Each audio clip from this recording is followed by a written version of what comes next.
C'est aujourd'hui la 64e cérémonie de remise des prix de la vocation au Théâtre Marigny à Paris. Bonjour Alan. Bonjour. Pouvez-vous nous raconter votre parcours, de votre passion pour le spatial à votre formation ingénieur ?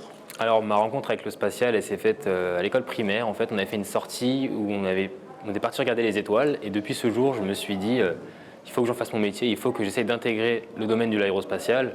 Et voilà, de fil en aiguille, c'est resté au collège. J'ai intégré le club d'astronomie de mon collège et j'ai fait du coup au lycée un bac scientifique, spécialité mathématiques. Par la suite, je me suis orienté du coup pendant mes études en DUT GTE, génie thermique et énergétique, à l'UT de Ville d'Avray, donc partie prenante de l'université Paris-Nanterre.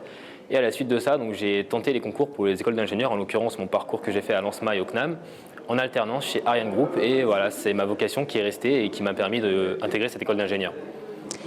Quelques mots sur votre formation spécialité aéronautique et espace CNAM ISAE ANSMA ? Alors la formation du CNAM et de l'ISAE ANSMA, donc en alternance, donc elle forme des ingénieurs aérospatiales de haut niveau, avec un niveau scientifique et technique vraiment qui est à la pointe des technologies actuelles.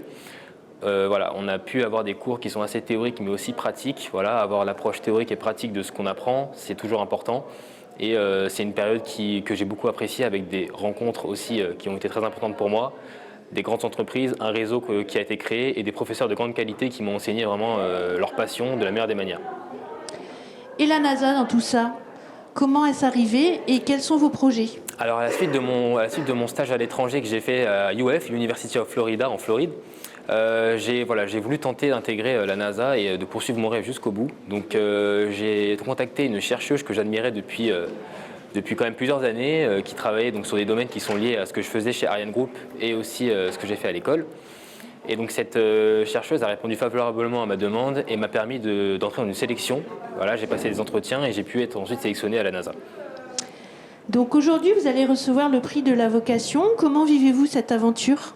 Alors c'est sûr que c'est la concrétisation d'années de travail et parfois de galères aussi, parce que voilà, pendant mes études, j'avais aussi des difficultés financières, mais aussi par rapport à tout ce qui est logistique, quand je devais faire des trajets, beaucoup de trajets, des heures de transport. Donc voilà, ça a été compliqué parfois. Il y a eu des moments difficiles, des moments qui étaient moins difficiles, mais à force de persévérance et de détermination, on arrive à atteindre ses objectifs. Et je pense que cette cérémonie aujourd'hui récompense tous les moments difficiles que j'ai pu passer et qui m'ont permis d'atteindre aujourd'hui mon rêve. Pour conclure, un petit message pour les élèves ingénieurs de l'ISAE ANSMA ? Alors, mes ansmatiques, tout ce que je peux vous dire, c'est vraiment rester motivé, viser toujours le plus haut possible. Vous êtes dans une école qui a un niveau qui est vraiment très très élevé.